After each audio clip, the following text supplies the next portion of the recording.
I'm a teacher, and I always tell my students there's no such thing as a stupid question, but this might be an exception.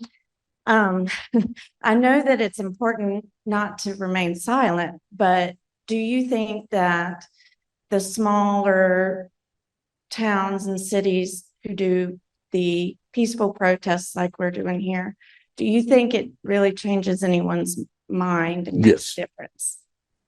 No, that's a great question. People wonder about that a lot, but let me tell you something. Yes, those small communities really, in some ways, get people's attention even more than big cities. This is not a big city, but I remember, I think it was night before last. Yeah, I saw Rachel Maddow open up her show, and she showed the little city. It was here.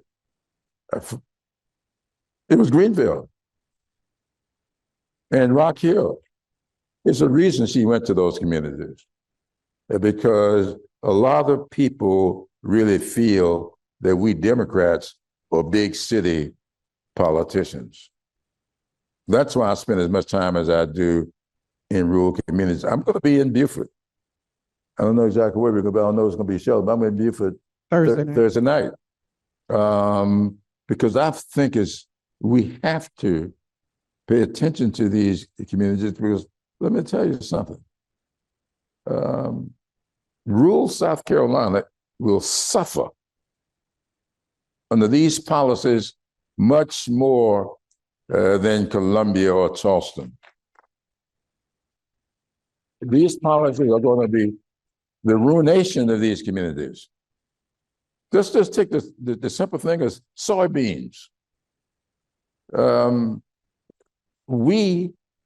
You'd be so shocked at how many soybeans are raised in South Carolina. And the market, the number one market for South Carolina soybeans is China. And if China is going to be charging our rural farmers 175% tariff for the soybeans, they're not going to be able to grow soybeans. And I can take you so many other things that South Carolina is dependent upon. Here throughout, y'all got BMW up here. Well, we got Volvo in rural Berkeley County. We've got Mercedes-Benz in North Charleston. We're now making more tires in South Carolina, automobile tires, than they make in Ohio. That's a fact.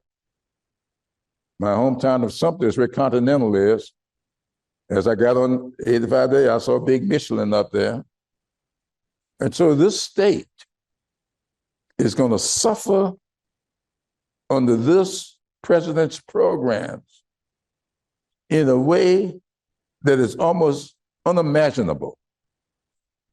And so we have got to remind these people who seem to be so enamored with this autocrat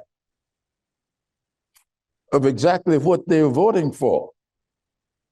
And we've got to let them know, because there's going to be another election unless martial law is declared. Okay, thank you so much. So